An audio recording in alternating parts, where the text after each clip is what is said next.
Hi friends, English പഠിക്കാൻ ആഗ്രഹമുള്ള എല്ലാവർക്കും നമ്മുടെ സ്പോക്കൺ ഇംഗ്ലീഷ് സീരീസിൻ്റെ പുതിയ വീഡിയോയിലേക്ക് സ്വാഗതം. എല്ലാവരും നല്ല മനോഹരമായിട്ട് ഇംഗ്ലീഷ് പഠിക്കുന്നുണ്ടെന്ന് വിചാരിക്കണം. ഞാൻ എപ്പോഴും പറയാറുള്ള പോലെ പാഷനേറ്റ് ആയിട്ട് ലാംഗ്വേജ് പഠിക്കണം. ഓക്കെ, നമ്മൾ അടുത്ത ലെവലിൽ എത്തണം നമ്മുടെ ഇംഗ്ലീഷിനെ. അപ്പോൾ ഇന്നത്തെ വീഡിയോ അതുപോലെ ഒരു വീഡിയോ ആണ് നിങ്ങളുടെ ഇംഗ്ലീഷിനെ അടുത്ത ലെവലിൽ എത്തിക്കുന്നത്. ഇത്രയും നമ്മൾ പഠിച്ചത് ബേസിക് ഗ്രാമറും അതുപോലെ ഒരുപാട് ഡെയിലി യൂസ് ചെയ്യാൻ പറ്റുന്ന സെൻറ്റൻസസ് ഒക്കെയാണ് അല്ലേ. അപ്പോൾ ഇന്ന് നമ്മൾ പഠിക്കാൻ പോകുന്നത് ഫ്രേസസ് ആണ്. ഓക്കെ, നമ്മുടെ ലാംഗ്വേജിൽ കുറച്ചും കൂടി സ്റ്റാൻഡർഡൈസ് ചെയ്യാനായിട്ട് നമ്മൾ പോവാണ്, കുറച്ചും കൂടി മനോഹരമാക്കാൻ പോവാണ്. അതുകൊണ്ടാണ് നമ്മൾ ഇന്ന് ഫ്രേസസ് പഠിക്കാം എന്ന് ഞാൻ വിചാരിച്ചത്. നമ്മൾ പലപ്പോഴും വെബ് സീരീസ് സിനിമകളൊക്കെ കാണുമ്പോൾ കുറേ കാര്യങ്ങളൊന്നും നമുക്ക് മനസ്സിലാകില്ല. കാരണം എന്താണെന്ന് പറയൂ, അവർ ഒരുപാട് ഫ്രേസസും ഇഡിയംസും ഒക്കെ ഉപയോഗിക്കാറുണ്ട് അവരുടെ ഭാഷയിൽ. ഇംഗ്ലീഷുകാർ സ്വതവേ അവരുടെ സംസാരത്തിൽ അവർ ഉൾക്കൊള്ളിക്കുന്ന ഒരു കാര്യമാണ് ഫ്രേസസും ഇഡിയംസും ഒക്കെ. അപ്പോൾ ഇംഗ്ലീഷ് പാഷനേറ്റ് ആയിട്ട് പഠിക്കുന്ന നമ്മൾ, ഇംഗ്ലീഷ് മനോഹരമായിട്ട് സംസാരിക്കണം എന്ന് ആഗ്രഹിക്കുന്ന നമ്മൾ ഡെഫിനറ്റ് ആയിട്ടും ഫ്രേസസും ഇഡിയംസും അറിഞ്ഞിരിക്കണം. ഓക്കെ, അപ്പോൾ നമ്മുടെ ചാനലിൽ ഇത്രയും വീഡിയോസൊക്കെ കഴിഞ്ഞതിന് ശേഷം ആദ്യമായിട്ടാണ് നമ്മൾ ഫ്രേസസും ഇഡിയംസും പഠിപ്പിക്കുന്നത്. കാരണം ഇത്രയും ദിവസം എനിക്ക് തോന്നിയിരുന്നു നമ്മൾ വളരെ ബേസിക് ആയിട്ടുള്ള കാര്യങ്ങൾ പഠിക്കണമെന്നാണ്. ഇപ്പോൾ എനിക്ക് തോന്നി കുറച്ചുകൂടി അഡ്വാൻസ്ഡ് ആയിട്ടുള്ള കാര്യങ്ങളും പഠിക്കണമെന്ന്. ഓക്കെ, അതിനർത്ഥം ഇംഗ്ലീഷ് ആദ്യമായിട്ട് സംസാരിക്കാൻ പഠിക്കുന്നവർക്കൊന്നും ഇത് പഠിക്കാൻ പറ്റില്ലെന്നല്ല. ഫ്രേസസ് ഒക്കെ വളരെ സിമ്പിളാണ്. നമ്മൾ റൈറ്റ് സ്പേസിൽ ഉപയോഗിച്ച് കഴിഞ്ഞാൽ നമുക്ക് വളരെ രസകരമായിട്ട് ഇതിനെ പ്ലേസ് ചെയ്യാനായിട്ട് പറ്റും. ഒരുപാട് നല്ല മനോഹരമായിട്ട് ഇംഗ്ലീഷ് സംസാരിച്ച് പ്രാക്ടീസ് ചെയ്യാനും പറ്റും. ഓക്കെ, എന്താണ് ഞാൻ ഫ്രേസസ് എന്ന് നിങ്ങൾക്കൊന്ന് പറഞ്ഞു തരാം. 2, 3, 4 വാക്കുകൾ ചേർത്ത് വെച്ച് തികച്ചും വ്യത്യസ്തമായിട്ട് ഒരു അർത്ഥത്തിന് കിട്ടുന്ന, അല്ലെങ്കിൽ അർത്ഥത്തിനെ കൊണ്ടുവരുന്ന ഒരു പ്രോസസ്സിനെയാണ് നമ്മൾ ഫ്രേസസ് എന്ന് പറയുക. ഓക്കെ, 3, 4 വാക്കുകൾ കൂടി ചേരുമ്പോൾ അതിൽ നിന്ന് തികച്ചും വ്യത്യസ്തമായിട്ടുള്ള മറ്റൊരർത്ഥം കിട്ടും. നിങ്ങൾക്കത് പതിയെ മനസ്സിലാകും. നമ്മൾ ഓരോ ഫ്രേസസും പഠിപ്പിച്ച് വരുമ്പോൾ നിങ്ങൾക്ക് അതിലൊരു എക്സാക്റ്റ് ക്ലാരിറ്റി കിട്ടും. ഓക്കെ, അപ്പം നമുക്ക് ആദ്യത്തെ ഫ്രേസിലേക്ക് പോയാലോ. ആദ്യത്തെ ഫ്രേസിൽ പോകുന്നതിന് മുമ്പ് ഒരു കാര്യം വളരെ നന്നായിട്ട് ശ്രദ്ധിക്കണം. ഈ 10 ഫ്രേസസ് നിങ്ങൾ എഴുതിയെടുക്കുന്നുണ്ടെന്ന് മേക്ക് ഷുവർ ചെയ്യണം. ഓരോ ദിവസവും ഈ ഫ്രേസസ് ഉപയോഗിക്കാനായിട്ട് ശ്രമിക്കണം കേട്ടോ. ഈ വീഡിയോ മുഴുവനായിട്ടും കാണണം. വീഡിയോയുടെ അവസാനം ഞാൻ നിങ്ങൾക്കൊരു ഹോംവർക്ക് തരുന്നുണ്ട്. ആ ഹോംവർക്ക് കൂടെ ചെയ്തിട്ട് വേണം ഈ വീഡിയോയുടെ ലേണിംഗ് പ്രോസസ്സ് അവസാനിപ്പിക്കാനായിട്ട്. ഓക്കെ, അപ്പോൾ നമുക്ക് ആദ്യത്തെ ഫ്രേസിലേക്ക് പോവാം. Once in a blue moon.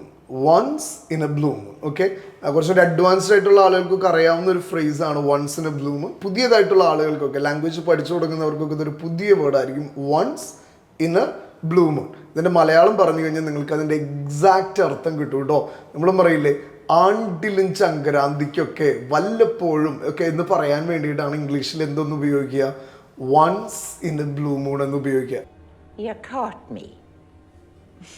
I can't help but sneak a fag once in a blue moon.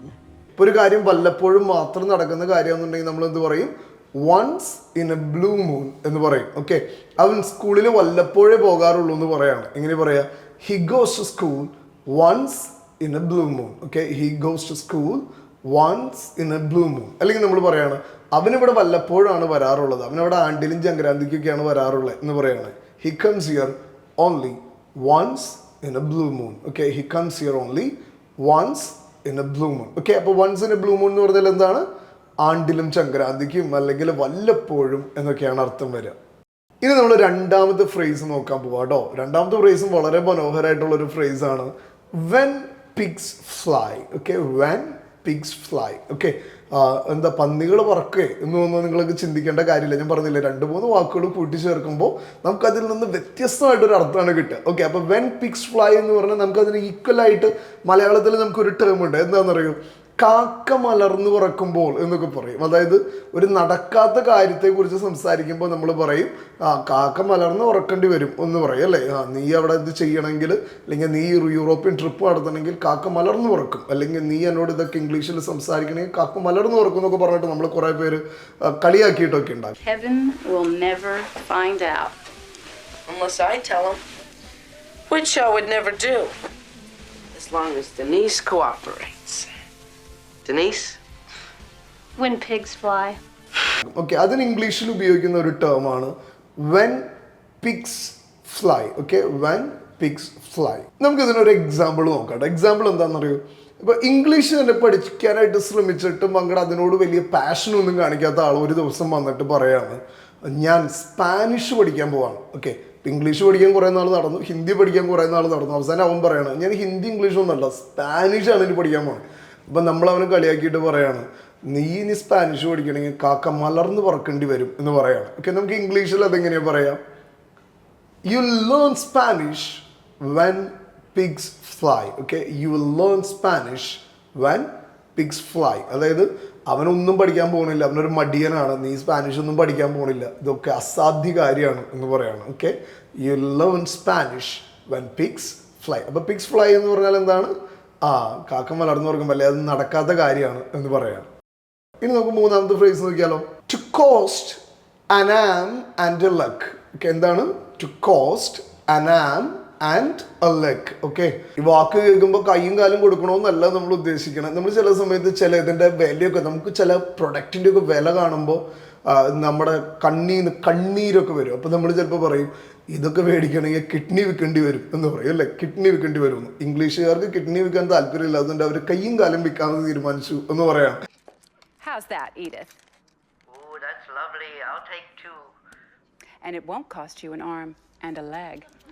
അപ്പോൾ അതുകൊണ്ട് പറയാം to cost an arm and a leg എന്ന് പറഞ്ഞാൽ വളരെ എക്സ്പെൻസീവ് ആണെന്ന് പറയാണ്. അപ്പം നമ്മൾ ഏതെങ്കിലും ഒരു ഷോറൂമിലൊക്കെ ഈ ദിവസങ്ങളിൽ പോവാണ്, ഇപ്പോൾ ലുലു പോലെയുള്ള ഷോപ്പിംഗ് മാളുകളിലൊക്കെ പോവാണ്, ഏതെങ്കിലും ഒരു വാച്ചിൻ്റെയോ അല്ലെങ്കിൽ ഒരു കണ്ണടയുടെയൊക്കെ അല്ലെങ്കിൽ വസ്ത്രത്തിൻ്റെയൊക്കെ വില കാണുമ്പോൾ നമുക്കത് വളരെ എക്സ്പെൻസീവായിട്ട് തോന്നാമെന്നുണ്ടെങ്കിൽ നമ്മൾ അവിടെ നിന്നിട്ട് സ്പോട്ടിൽ ഇംഗ്ലീഷിൽ പറയണം it cost an arm and a leg എന്ന് പറയണം. എങ്ങനെ പറയണം? It cost an arm and a leg. Okay, ഏത് എന്തൊരു വിലയാണ്, കിഡ്നി വിൽക്കേണ്ടി വരുമല്ലോ, എൻ്റെ കൈയും കാലും വിൽക്കേണ്ടി വരുമല്ലോ ഇത് മേടിക്കണമെങ്കിൽ എന്ന് പറയാണ് it cost an arm and a leg. അല്ലെങ്കിൽ നമ്മളൊരു മനോഹരമായിട്ട് ഒരു ഷർട്ട് കണ്ടു, ഷർട്ടിൻ്റെ വിലയൊക്കെ കണ്ടു കഴിഞ്ഞ് കഴിയുമ്പോൾ നമ്മൾ അവിടെ നിൽക്കുന്ന പയ്യൻ്റെ അടുത്ത് പറയണം ഷർട്ടൊക്കെ അടിപൊളിയായി, പക്ഷെ അതിൻ്റെ വില എന്തൊരു വിലയാണ് എന്ന് പറയും അല്ലേ. നമുക്ക് എങ്ങനെയാണ് അതൊന്ന് ഇംഗ്ലീഷിൽ പറഞ്ഞു നോക്കാം. I really want to buy this shirt but it cost an arm and a leg. Okay, I really love to buy this shirt but it cost an arm and a leg. എനിക്ക് ഈ ഷർട്ടൊക്കെ ഭയങ്കര ഇഷ്ടമാണ്, പക്ഷെ അത് ഭയങ്കര costly ആണെന്ന് പറയാണ്. ഇനി നമ്മൾ നാലാമത്തെ ഫ്രേസിലേക്ക് പോവാണ്. നാലാമത്തെ ഫ്രേസ് ആണ് call it a day. Call it a day. Call it a day എന്ന് പറഞ്ഞാൽ എന്താണ്? ഒരു ദിവസമായി എന്ന് നമ്മൾ വിളിക്കുക എന്നൊന്നുമല്ല. ഓക്കെ, ഒരു പ്രവൃത്തി തീർന്നു, നമുക്കിനി ജോലികൾ അവസാനിപ്പിക്കാം എന്നുള്ളതാണ്. ജോലികൾ അവസാനിപ്പിക്കാം എന്ന് പറയാണ്. ഓക്കെ, അതായത് നമ്മളൊരു ദിവസം മുഴുവൻ പണിയൊക്കെ എടുത്തിട്ട് ഏറ്റവും അവസാനം പറയണം, വളരെ സാറ്റിസ്ഫാക്ഷനോട് പറയണം നമുക്കൊരു നല്ല ദിവസമായിരുന്നു എന്നൊക്കെ നമ്മൾ സാധാരണ മലയാളത്തിൽ പറയില്ല. എന്ന് പറഞ്ഞാൽ നമ്മൾ ഇത് ഏകദേശം ജോലി അവസാനിപ്പിക്കാൻ പോകണം. പ്യുവറായിട്ട് കോൾ ഇറ്റ് ഡേ എന്ന് പറഞ്ഞാൽ നമുക്ക് ജോലി അവസാനിപ്പിക്കാം, നമ്മുടെ പ്രവൃത്തികൾ അവസാനിപ്പിക്കാം. ഇപ്പം നമ്മളൊരു മീറ്റിംഗ് ഒക്കെ കഴിക്കും, അപ്പം നമ്മൾ ഏറ്റവും അവസാനം മീറ്റിങ്ങിൻ്റെ അവസാനം പറയാം let's call it a day. Let's call it a day എന്ന് പറയാം. എന്ന് പറഞ്ഞാൽ എന്താ? നമുക്കിനി മീറ്റിംഗ് അവസാനിപ്പിക്കാം. Okay, Ray, we're gonna call it a day. See you tomorrow. Okay. All right. അല്ലെങ്കിൽ നമ്മൾ വേറൊരു സിറ്റുവേഷൻ നമ്മൾ നോക്കുകയാണെങ്കിൽ, ഇപ്പോൾ വീട്ടിൽ നമ്മളൊരു ദിവസം വെറുതെ ഇരിക്കുകയാണെങ്കിൽ ഭാര്യയും അമ്മയൊക്കെ ക്ലീനിങ്ങിനായിട്ട് നമ്മൾ വിളിക്കും. ഓക്കെ, നമ്മളൊരു ദിവസം വെറുതെ ഇരുന്ന്, എൻ്റെ വീട്ടിലൊക്കെ സ്ഥിരം പരിപാടിയാണ് ക്ലീൻ ചെയ്യാമെന്നും പറഞ്ഞിട്ട് ഓരോ റൂമുകളും സാധനങ്ങളൊക്കെ ക്ലീൻ ചെയ്യും. അല്ലെങ്കിൽ കുറച്ചുകൂടി ക്ലീൻ ചെയ്ത് കഴിയുമ്പോഴേക്കും നമ്മൾ മടുക്കും. അപ്പോൾ നമ്മൾ സാധാരണ പറയും 2-3 റൂമൊക്കെ ക്ലീൻ ചെയ്തു, നമുക്കിനി അവസാനിപ്പിക്കാം എന്ന് പറയാം. നമുക്കിനി അവസാനിപ്പിക്കാം. ഓക്കെ, അപ്പോൾ അങ്ങനെ ഒരു സിറ്റുവേഷൻ എങ്ങനെ നമുക്ക് ഇംഗ്ലീഷിൽ പറയാം? We have cleaned 3 rooms today. Let's call it a day. Okay, let's call it a day. Okay, we have cleaned 3 rooms today. Let's call it a day. Okay, നമ്മളിന്ന് 3 റൂം ക്ലീൻ ചെയ്തു, നമുക്കിനി പരിപാടി അവസാനിപ്പിക്കാം, മതി എന്ന് പറയാം. Okay, let's call it a day.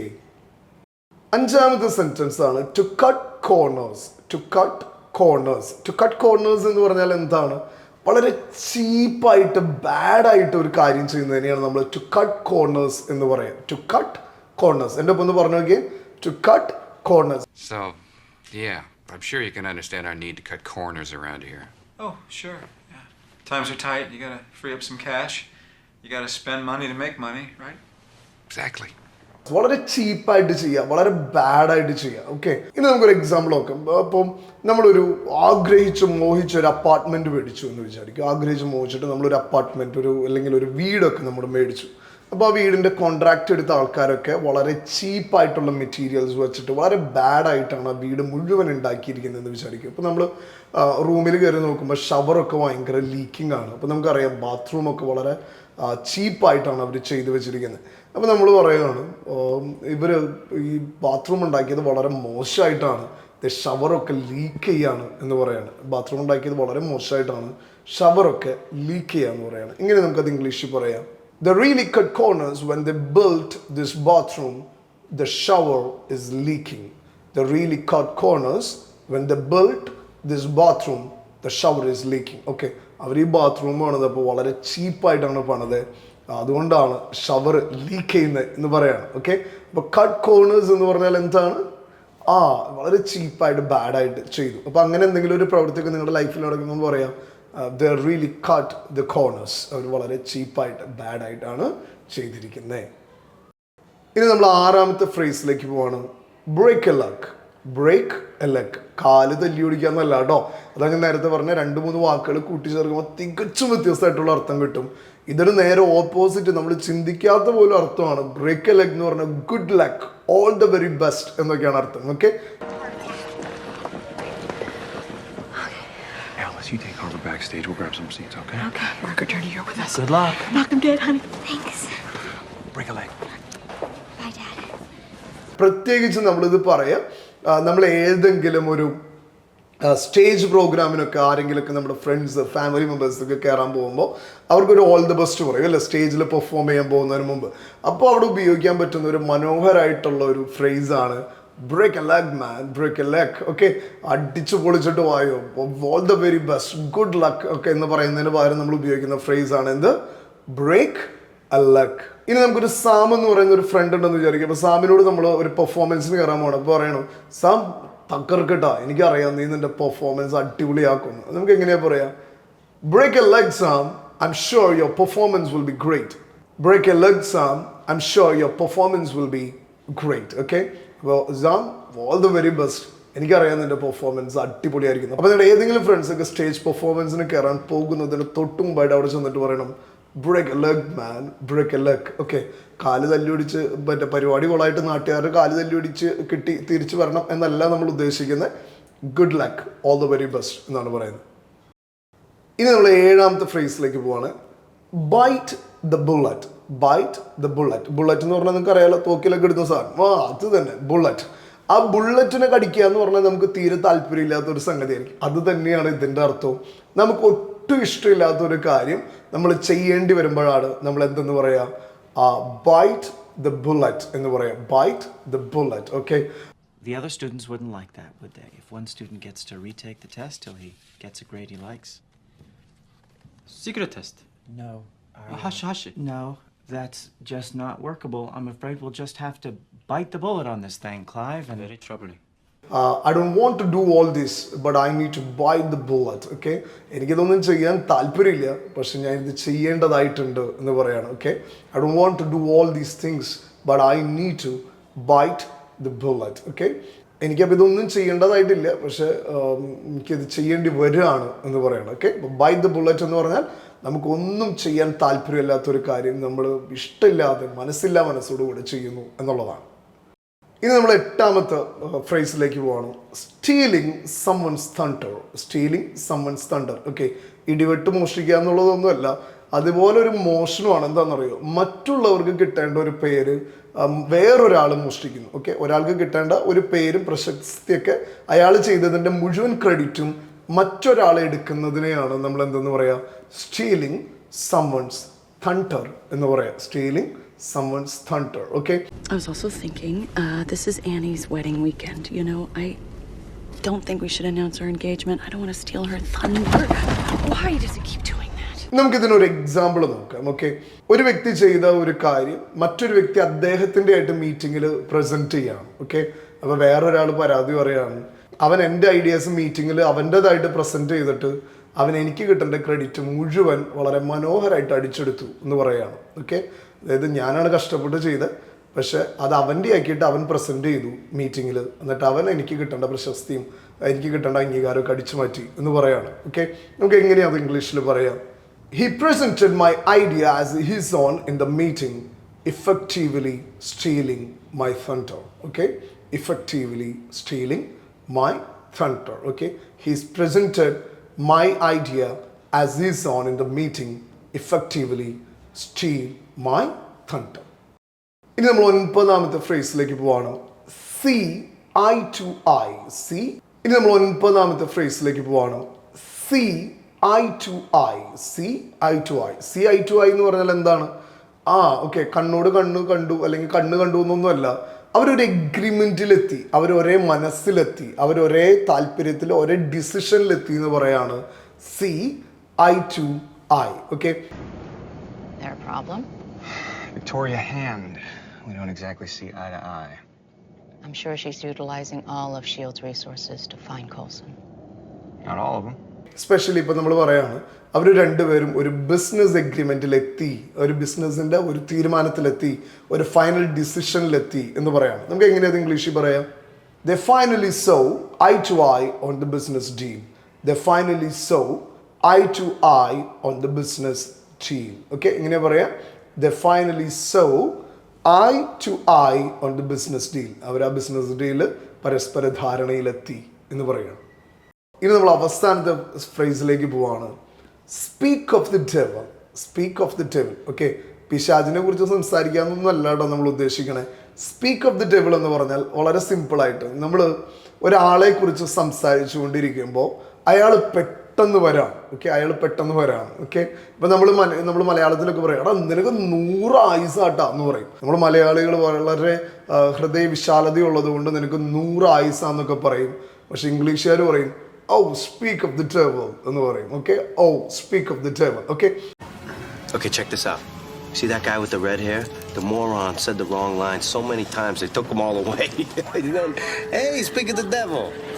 അപ്പം നിങ്ങൾ സംസാരിച്ചു കൊണ്ടിരിക്കുന്ന ആള് നിങ്ങളുടെ തൊട്ട് മുൻപിൽ വരുമ്പോൾ നമ്മൾ പറയും speak of the devil man, we were speaking about you. Okay, speak of the devil man, we were speaking about you എന്ന് പറയണം. ഓക്കെ, ഞങ്ങൾ നിന്നെ കുറിച്ച് സംസാരിച്ചുകൊണ്ടിരിക്കാറുണ്ട്, ഞാൻ അപ്പോഴേക്കും എത്തിയോ എന്നുള്ള രീതിയിൽ പറയാണ്. സ്പീക്ക് ഓഫ് ദി ഡെവിൾ എന്ന് പറയുന്ന എക്സ്പ്രഷൻ എപ്പോഴും ഉപയോഗിക്കുക. നമ്മൾ സംസാരിച്ചു കൊണ്ടിരിക്കുന്ന ഒരു വ്യക്തി പെട്ടെന്ന് അവിടെ എത്തിക്കഴിയുമ്പോൾ നമ്മൾ പറയുന്ന ഒരു ഡയലോഗാണെന്ത്? Speak of the devil. അപ്പോൾ സിനിമയിലും വെബ് സീരീസിലൊക്കെ സ്പീക്ക് ഓഫ് ദി ഡെവിൾ എന്ന് പറയുമ്പോൾ അയാൾ ഡെവിളാണെന്നോ അയാൾ പിശാചാണെന്നോ അല്ല ഉദ്ദേശിക്കണേ. നമ്മൾ അദ്ദേഹത്തെ കുറിച്ച് സംസാരിച്ചുകൊണ്ടിരിക്കുമ്പോൾ അദ്ദേഹം എത്തുന്നു എന്ന് മാത്രം. ഓക്കെ, അപ്പോൾ 10 ഫ്രേസസ് പഠിച്ചു. ഇനി നമ്മൾ നമ്മുടെ ഹോം വർക്കിലേക്ക് കിടക്കുകയാണ്. ഓക്കെ, നിങ്ങൾക്കിതിൽ ഏറ്റവും ഇഷ്ടപ്പെട്ട 2 ഫ്രേസസ്, ഓക്കെ, ആ 2 ഫ്രേസസ് നിങ്ങൾ കമൻറ്റ് ചെയ്യണം. അതിന് താഴെ നിങ്ങൾക്ക് പറ്റുന്ന രീതിയിൽ 2 സെൻറ്റൻസസ് കൂടെ ക്രിയേറ്റ് ചെയ്യണം. ആ സെൻറ്റൻസസ് തെറ്റിപ്പോയിക്കോട്ടെ, ഒരു പ്രശ്നമില്ല. നമ്മുടെ ഭാഗത്തു നിന്ന് നമ്മുടെ ഇംഗ്ലീഷ് ലേണിങ്ങിന് വേണ്ടിയിട്ട് ഒരു ഇഫേർട്ട് ഇടുന്നുണ്ട് എന്ന് നമ്മുടെ മനസ്സിനെയും മൈൻഡിനെയൊക്കെ ഒന്ന് ബോധ്യപ്പെടുത്തേണ്ടതുണ്ട്. അതിന് വേണ്ടിയിട്ടാണ്. ഓക്കെ, അപ്പോൾ മറ്റൊരു വീഡിയോ ആയിട്ട് നമുക്ക് വീണ്ടും കാണാം. ഞാൻ എപ്പോഴും പറയുന്നത് പോലെ നിങ്ങൾക്ക് സംസാരിച്ച് പ്രാക്ടീസ് ചെയ്യാനായിട്ട് താല്പര്യമുണ്ടെങ്കിൽ ഡെഫിനറ്റ് ആയിട്ടും ആക്സെൻ്റ് ഡേയുടെ 1-on-1 പേഴ്സണൽ ഇംഗ്ലീഷ് കോച്ചിങ്ങിന് ജോയിൻ ചെയ്യാം. നിങ്ങളുടെ ലാംഗ്വേജിനെ ഞങ്ങൾ അടുത്ത ലെവലിലേക്ക് എത്തിക്കും. ഓക്കെ, അപ്പോൾ അടുത്ത വീഡിയോ ആയിട്ട് വീണ്ടും അടുത്ത ആഴ്ച കാണാം. Until then, it's bye from Linto.